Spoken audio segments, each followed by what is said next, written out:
Bonjour, messieurs, dames, vous m'entendez? Oui. Je vais faire cette petite introduction en français. Après, on va faire notre débat en anglais, en fait. Mais n'hésitez pas à poser vos questions en français ou en anglais à la fin. Je suis très heureux et fier de vous présenter deux personnes bien connues dans cette industrie. Eric Schultz, président de l'aéronautique civile à Rolls-Royce, et Randy Tinseth, vice-président du marketing à Boeing. Malheureusement, Airbus n'ont pas pu être avec nous aujourd'hui, donc ça ne nous empêche pas de parler des sujets, de quelques sujets sur les groupes porteurs.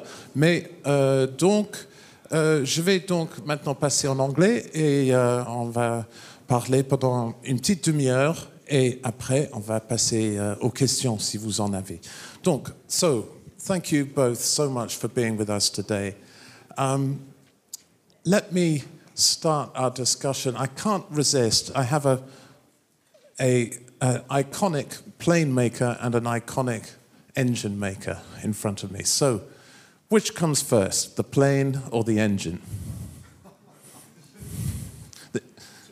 It's a little bit like the chicken and the egg, so I will have the egg start. Oh, you see, he's the egg. I think we start the process, but without the engine, we don't go anywhere. Because as we look at really innovation, and as we look at what drives the industry over time, majority of the improvement that we see in our airplanes are from the engine. You'd agree with that? I would agree with this, and that tells me that I should raise my prices. I mean, it is an interesting question, though, when we come to new developments. Of course, there is a lot of technology on the airframer side, but the engine business works it seems to work in a sort of incremental progression, and then suddenly big leaps.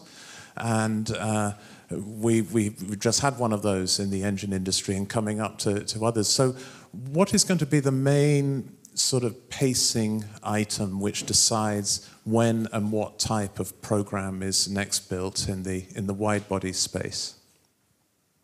Well, I think it's first and foremost about what our customers want, and it's about demand. You know, we were going to talk about big airplanes today. I suspect we'll still talk about big airplanes. But it always begins with the customer and understanding where the market is headed. I think once you understand where the demand is coming from and what kind of demand it is, then the airplane starts to take shape. But again, it's through the customer's eyes, through our eyes in terms of where the market is headed. Once we have that understanding, I would say then the sausage making begins. The process begins to really understand what kind of technologies do we have today? What will we have available in the future to make sure that we can find the right combination of attributes of an airplane to be successful?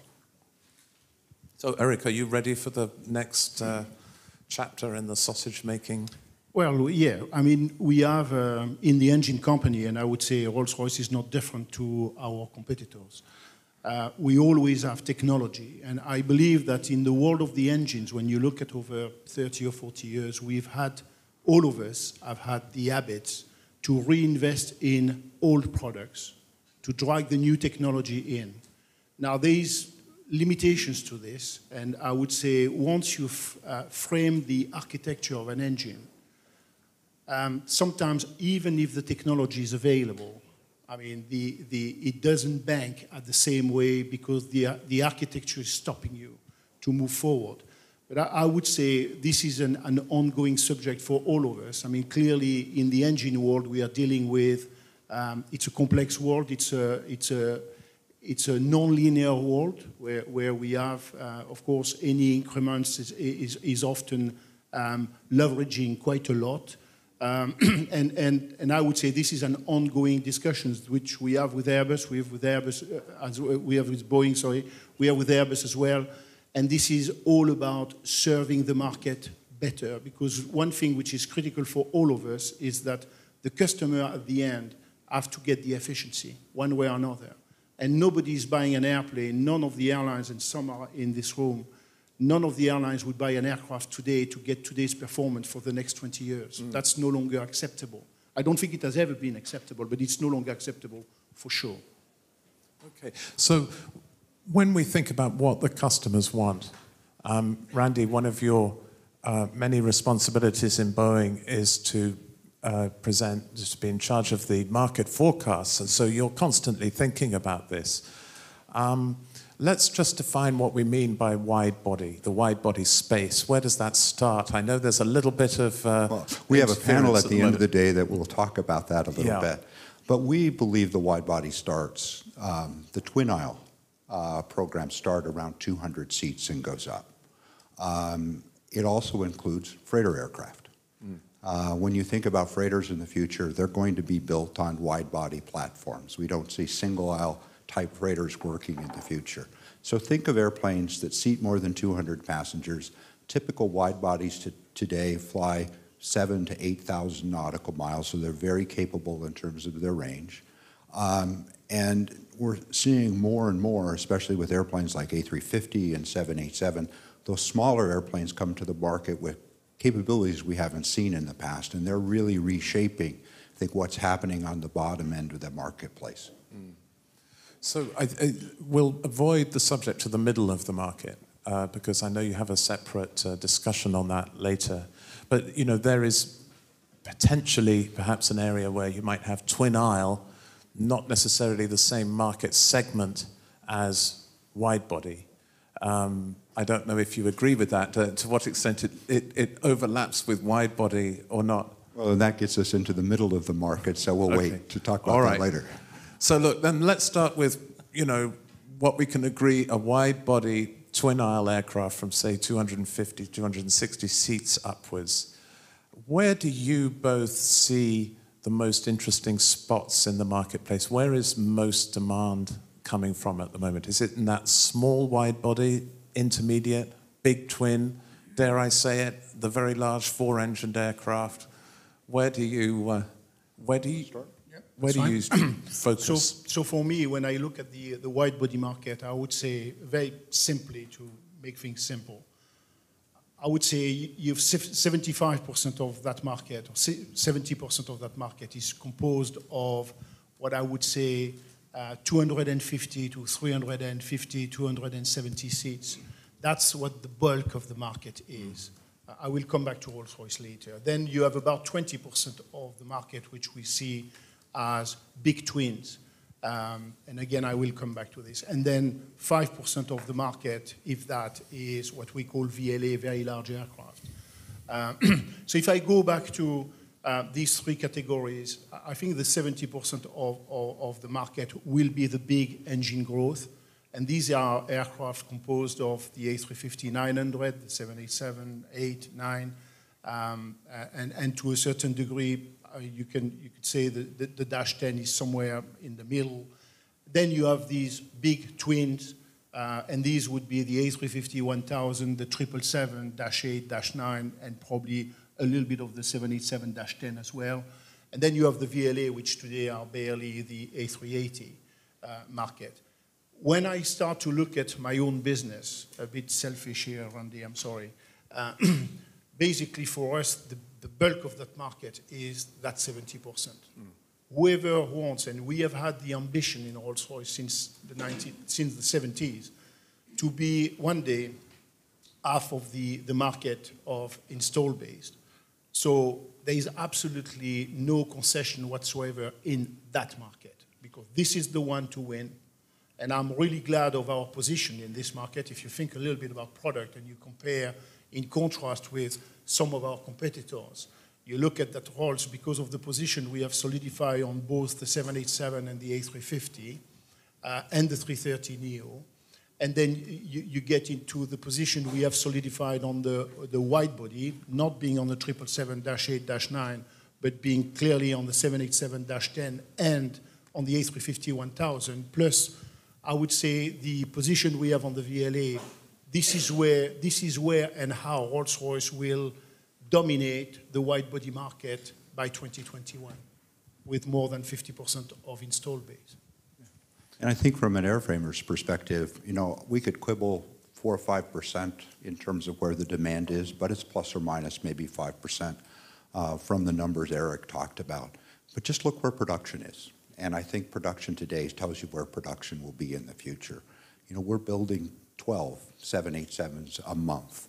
Airbus continues to see the A330 being their strongest performer in the market. So whether it be small twins or medium-sized twins, that's where the heart of the wide-body market is. There's no question about that. And we think that's where it will continue to be. We've seen, you know, a number of types of airlines grow over the last few years. We've seen the Chinese carriers start to grow. We've seen the Middle Eastern carriers grow. You know, and as a result of that growth and the new competition that they've put into the market, we have seen a change in buying habits from their competition. Whether it be U.S. airlines or European airlines or airlines in Southeast Asia, they're focusing on a bit smaller, more efficient, more flexible aircraft. That's why 787's been so successful, the A350's been successful in the market. We do see a market for 777s moving forward. That's been a big part of our success over the last several years and will continue. But that very big end of the market, maybe 5%, maybe 1% moving forward, is going to be very, very small. So coming back to that main part of the market where you both see then a lot of demand, are you worried about congestion and oversupply, not just on a day-to-day basis? I'm not just talking about today's market, but that you just strategically, everybody has put too much effort into that area, and there's just too many products coming out in too short a space of time. Randy? No. Okay, Eric. Well, again, I think we need to look at a little bit how market would grow.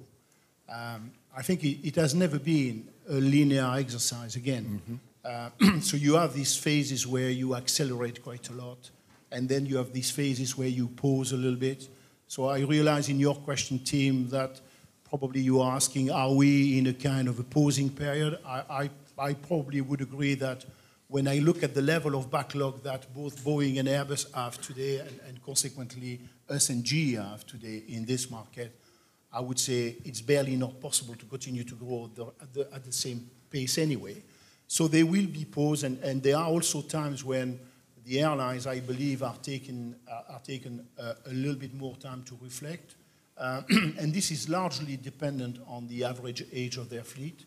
So I hear the message sometimes that, you know, the 350-1000 or the 777 have not sold in large quantity. I think it's perfectly normal, and I believe if I was in the airline business today, I would say, well, I will really look at the exact proposition and the key attributes of this product before I make a decision.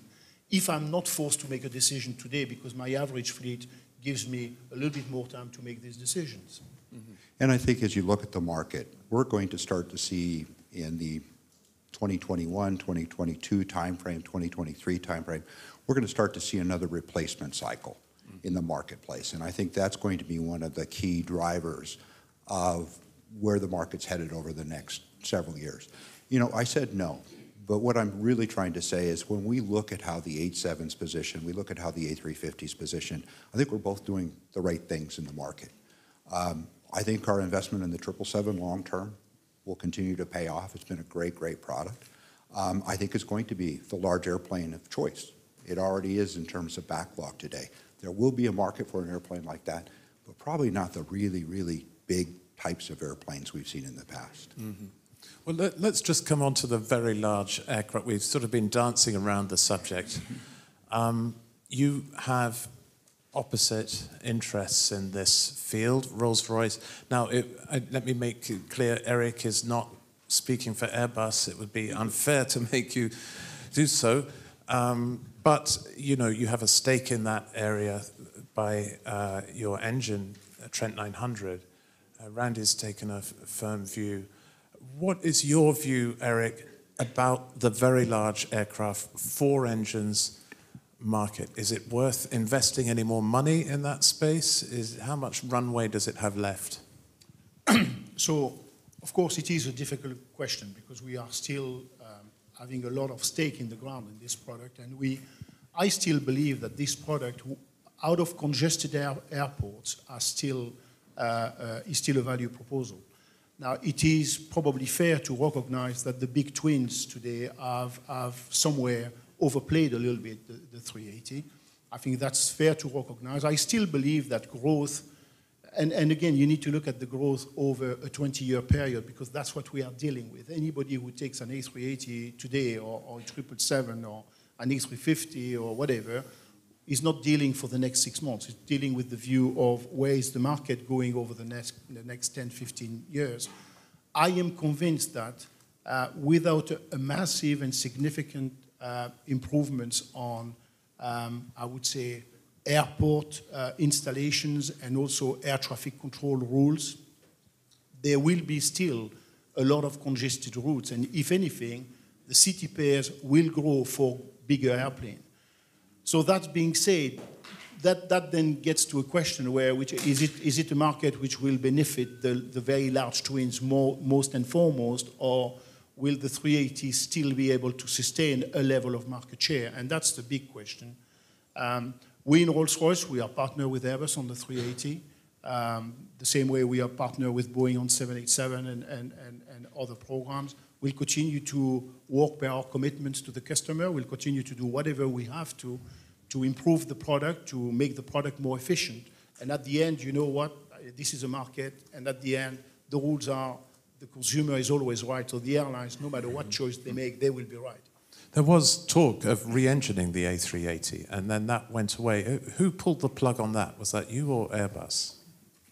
Well, at the end of the day, I don't make a decision to re-engine the 380. That's a decision that has to be made by Airbus. So Airbus is the leading here. We as an engine partner, we are offering the best technology we can at any given point to try to improve the product. And again, this is not special with anybody. This is what we do for life.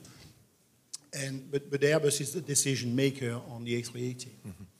What about you, Randy? Does the very large aircraft segment exist? Well, if you define it as a 777X, we think it exists. If you define the segment as a 777X, we think it exists. But it's a market, especially the very big airplane market, has been pushed over the last 15, 20 years downward and downward and downward.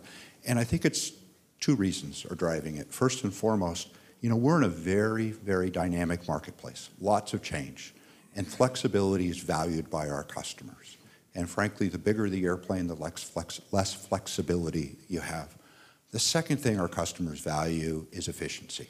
I think at the end of the day, the most efficient aircraft will be the ones that sell the best. And frankly, when you take a look at the A380, or maybe even the 747-8, they're efficient, but the A380 has to be stretched, become even more efficient to really have the kind of efficiency that you expect from a big aircraft. And there just is no market for an airplane that size. So they're really in a place where they felt that the market would grow for big airplanes, they'd stretch the airplane someday. But the fact is that A350-900 or the 787-8 today are more fuel efficient per passenger than that really big jet aircraft. So the fact is our customers want flexibility, it's a dynamic market, and that's why they've been voting for airplanes like 777, 787, and A350. Mm-hmm. Well, I think one thing you can both agree on is that the market for big twins is something that you take seriously. It is there. You've got the A350-1000, which we'll see at the air show, the 777X, obviously, coming along.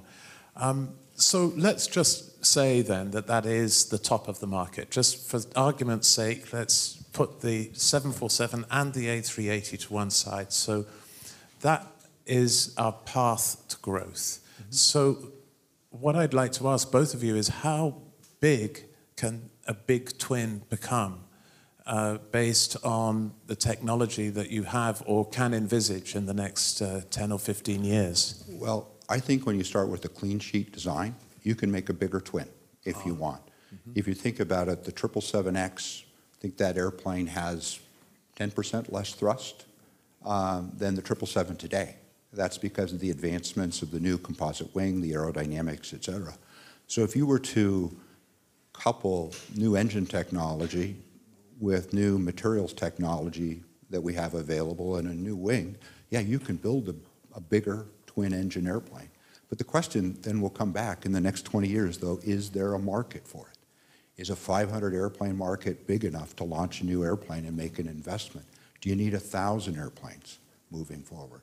Frankly, last year, our forecast for big airplanes, A380 size airplanes, was 300 passenger airplanes. This year, it's less than 100. Now, if you have a better airplane that has better economics, could it push that up? Probably, but will it deserve an investment of billions and billions of dollars? Probably not. What about you, Eric? How big can a big twin be based on the engine technology you have coming along? Well, I believe that so you have two things. You have the physics size of what it could be, and I think I absolutely agree with Randy. I don't think there are massive limitations to this. We could do an engine bigger. I mean, we've done. I mean, GE has done a 115B on the G90, and that is taking off every single minute in the world, and it's working well. So it's not a question of can we do a big engine or not a big engine.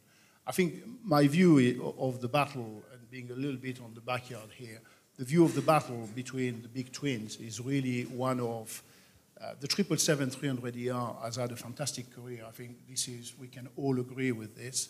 And I believe that the real question it gives now is so what's the replacement product? And to me, it seems to be absolutely crystal clear that the market will not be replaced by one single airplane. Because I can see that market, which I think Randy can confirm this, has ended up being much bigger than Boeing initially thought it would be.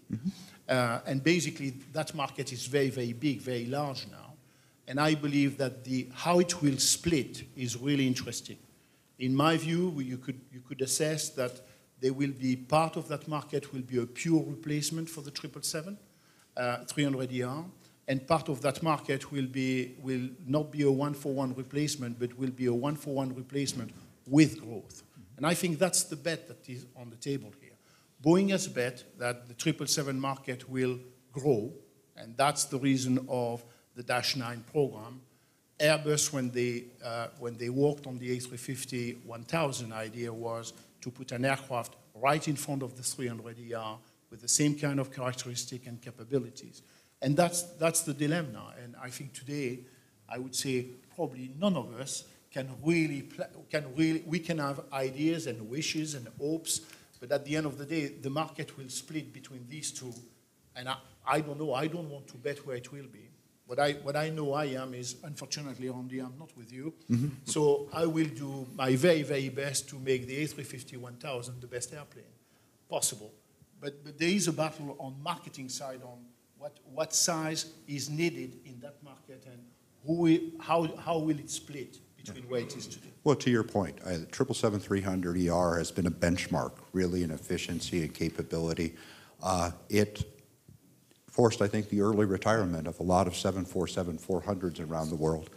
I don't think we quite understood the dynamics that was happening around that airplane.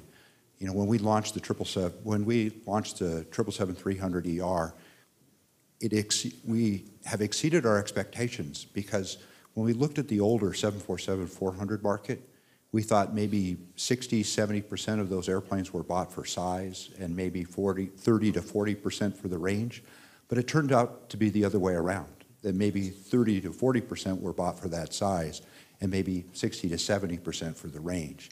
So the fact is, you had a smaller airplane with greater range, greater capabilities that plugged into that slot. Great opportunity for us. So as we look at the 777X and the 777X future, we have the 777-8 that lays right on top of the A350-1000. We have the 9 that is a stretch of the airplane that's kind of in a place by itself, which is a good thing. So we'll see the replacement of the 777-300ERs. We'll see down gauging of airlines that fly A380s. And then, again, we'll see the market grow. So that's why we made that investment in the 777X family.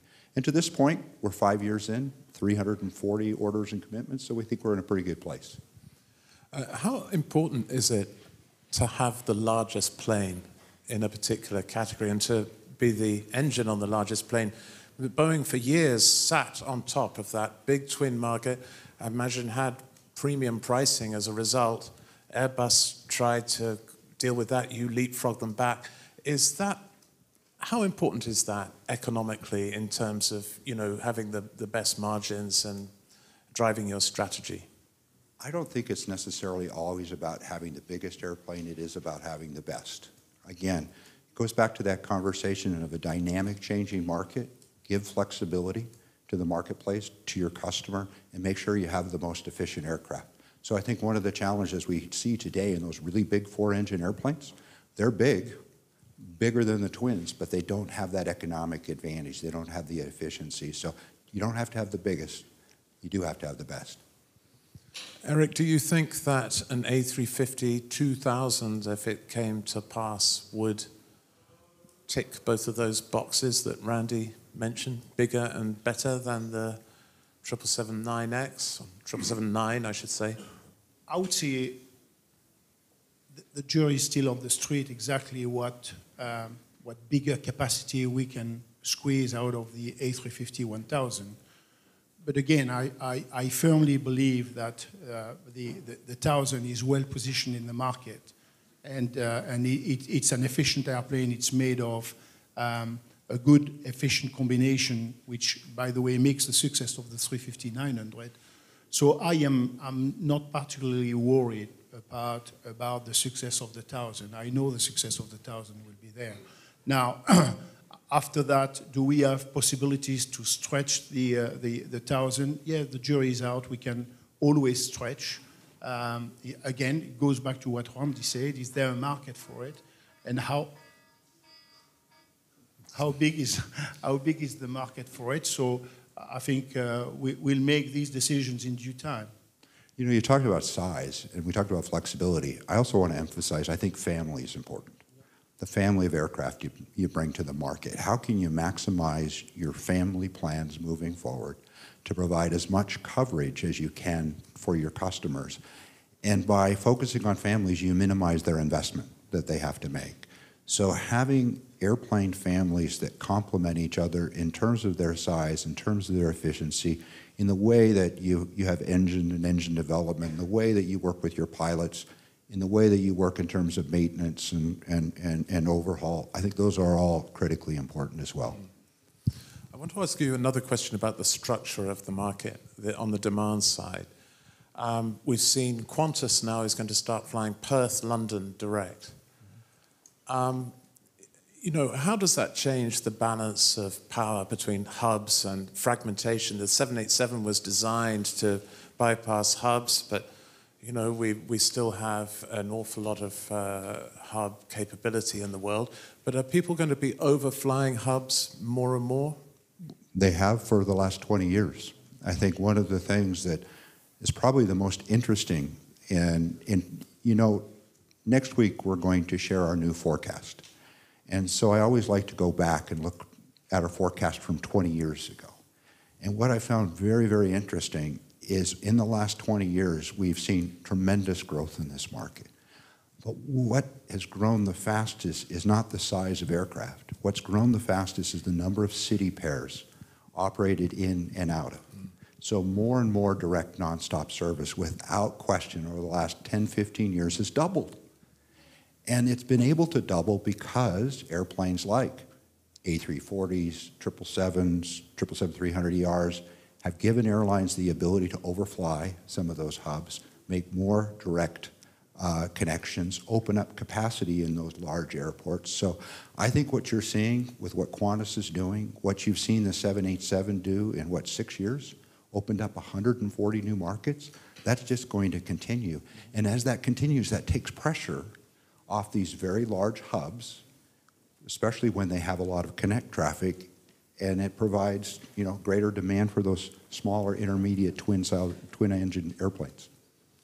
Do you think the Gulf, which is the sort of epitome of the hub model, I suppose we could say, it really redrew the map of aviation, having a few difficulties economically and politically at the moment, but it remains a preeminent force in aviation.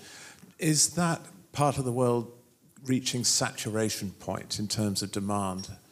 Do you think all of the wide bodies and all of the engines that go with them that have been ordered from that part of the world will be delivered? Eric?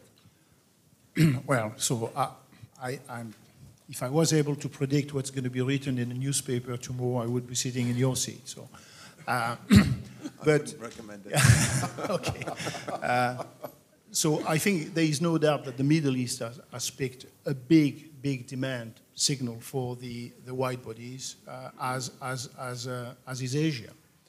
I think these are the big two centers where wide bodies have been ordered from. So any major crisis in the Middle East, in any case, would affect our industry one way or another. Now, we're not there yet, and I hope that things will stabilize. But it is certain that if we're comparing now the situation versus 6 months ago, this is a landscape which is seems to be a little bit less stable. That doesn't mean it will be unstable in 6 months' time, but that's reality.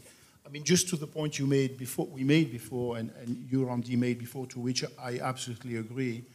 I think one thing which is the key factor and determining factor on all of this, and the success of the wide-body city pairs, is really all about range.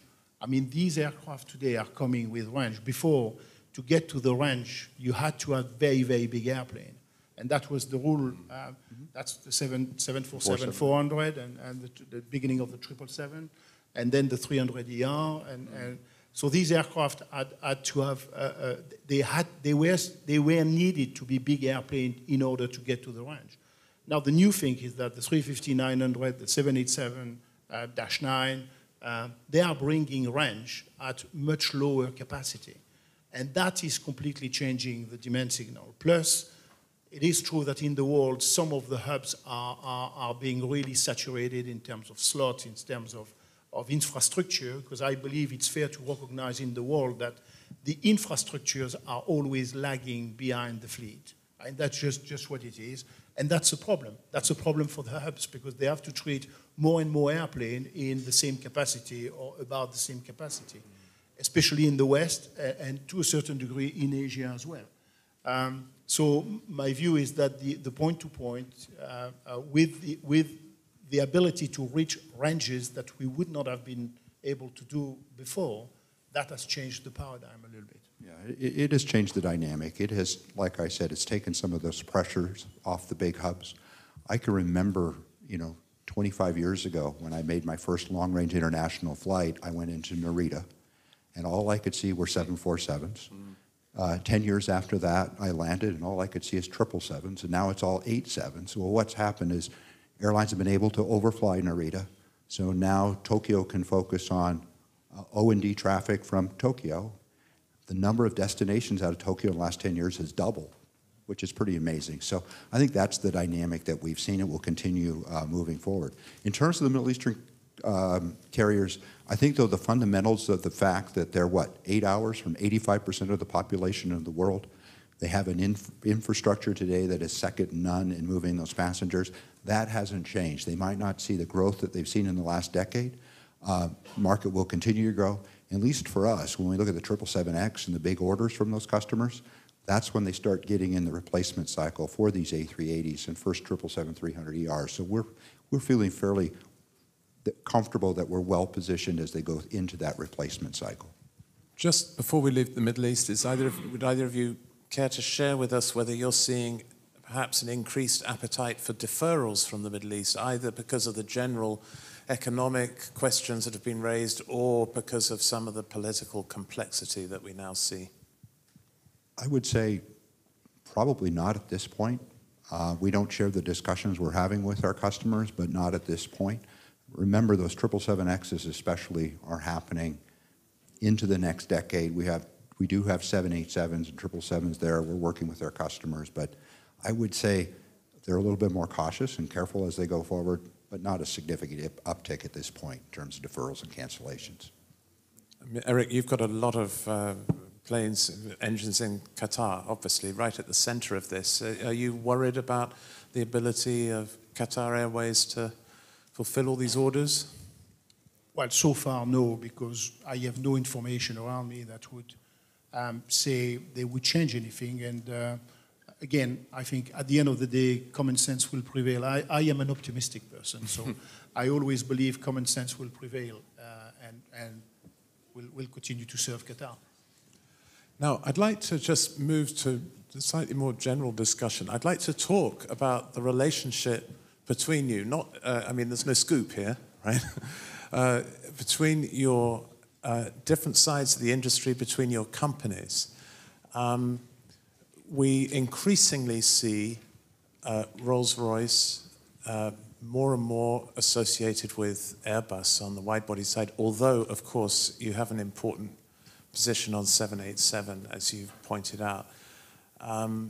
GE is effectively aligned with Boeing, certainly in the more recent wide-body. Did I say single aisle? I meant wide-body. Is that a problem? Is that a good thing or a bad thing to have that kind of crystallization of, partnerships and given the amount of money you have to invest? Well, maybe I should start with just a conversation of kind of our expectations from our partners and, how I think that plays out in the market. When we go to the market with a new airplane, we're looking for an engine partner or partners that can do a few very important things. First and foremost, deliver on their commitments in terms of the specification of the engine. Second, we're focused on finding the partners out there that can deliver their product to us on time to meet rate commitments that we have to make. Third is we want partners that can provide the kind of support that we need for our customers for those engines. And Rolls-Royce and Boeing go back a long ways in being able to do that. There is a fourth aspect, though, something we need in the marketplace, and that's innovation. We need continuous improvement in terms of the engine, in terms of the airplane over time.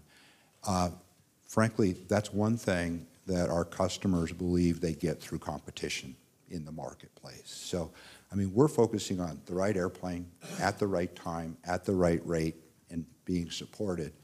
Our customers are not only looking for the best price, but they're also looking for innovation and improvements over time. And I think the dynamic that we see in the market, whether you have one engine or two engines on your airplane, if you have that competition between manufacturers in some way, I think you get all four of those things. I think at the same time, we have to balance what's important to our customers and what works best for us as well. You talk to any customer that you have and they'll say, I want competition on your airplane, but sometimes it just doesn't practically make sense based on the size of the market that we see moving forward. So we have to kind of work through those things. It's tough, it's very difficult. Are you too dependent on GE?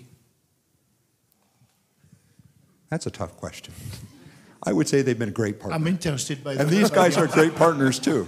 And we have new plans moving forward with potential new aircraft. So we have to figure out how that works going forward. But I think that, especially on the 87, we got a great competition there. We have two great engines that we provide in the marketplace. We're very happy. You don't see GE as a player on the middle of the market? Did I hear you just say that? I didn't say that. So from your side, Eric, does it bother you to be too exposed to Airbus? And if so, do you see a path back into the Boeing fleet in a bigger way? So I think if I had been in charge of Rolls-Royce 10 years ago, I think you would have asked me the question exactly opposed. So I think there are cycles in business where, the conditions at one given point where you can align or you can't align for whatever good or bad reason. And I have to make things very, very clear here. I'm not choosing the airframer I work with. It normally goes the other way. The airframer are choosing the engine companies. That's the way it goes. So I am producing engines, we are producing engines in Rolls-Royce. The thing I'm not choosing my customers. I am basically competing every time I have to in order to serve the market. And when that opportunity is in Seattle, it goes to Seattle. If the opportunity is in Toulouse, I go to Toulouse. It's as simple as this. And again, I think we could end up sometimes a bit polarized or give the impression to be polarized. I think for me, it's always a combination of timing for decisions.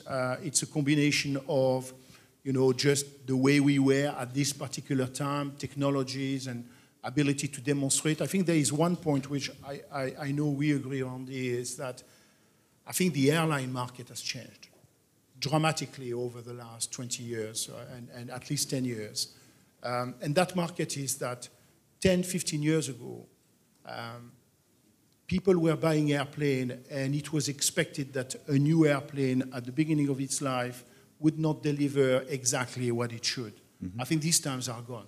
Mm-hmm. We're dealing with customers today that are so stretched on all of their market that there is absolutely no forgiveness for not delivering, and not delivering since day one. And I believe one of the big questions, and the question of timing is really, really important.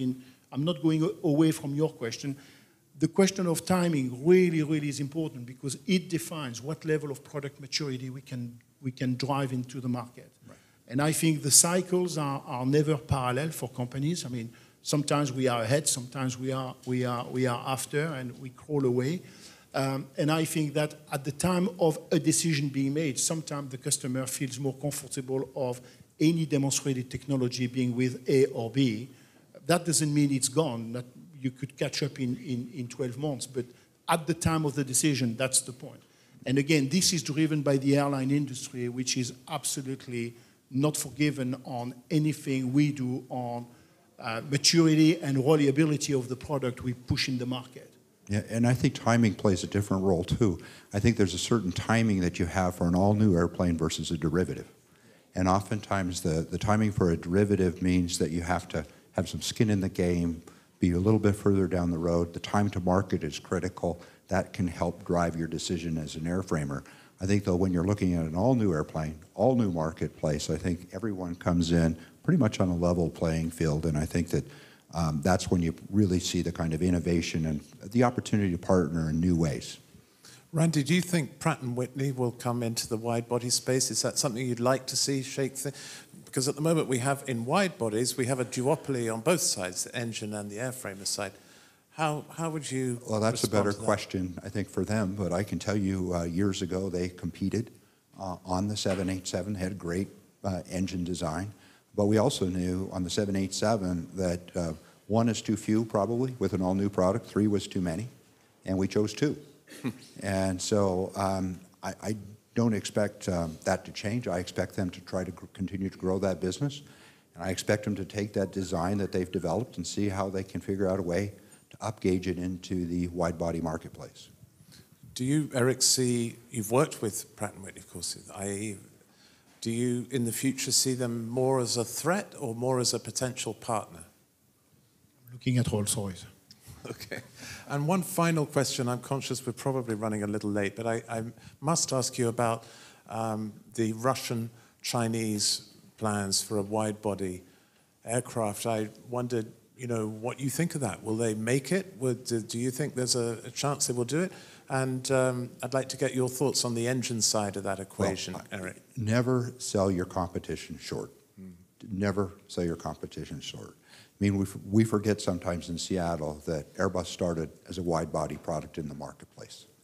They started as a wide-body. That was the airplane they chose. They had great success with that, and that's led them to developing and expanding their line. I don't know if the Chinese and the Russians can work together. I think that is yet to be determined, but don't sell them short. Okay. Eric, let me just ask you quickly, China, I mean, they're also making efforts to produce engines, and that's going to be a huge market, probably one that is ripe for partnerships. Is that an area that you think would be fruitful for you?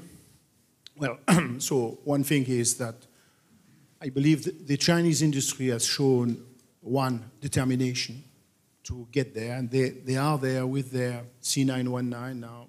You can have a lot of comments about what this product really is, but at the end of the day, they are there. I think this is a country which has ambitions. It has a determination. It is a critical industry for China. They have made this very, very clear, and I think every day that passes tells us that they will try to do everything they have to be present in that market. going back to Rolls-Royce, I mean, again, we are an engine supplier, so we will contemplate our options every time we have opportunities, and we will consider going into the Chinese market when the opportunity happens. That opportunity has not happened yet, but when it happens, we'll contemplate it. And never forget, at the end of the day, 10 years from now, 15 years from now, they will be the world's largest aviation market. That's why they're investing in these new products. Right. They have the biggest domestic marketplace. It puts them in a place no one else is. Well, thank you both very much. And we have this amazing panoramic view of the industry from both of you, as always. I appreciate it.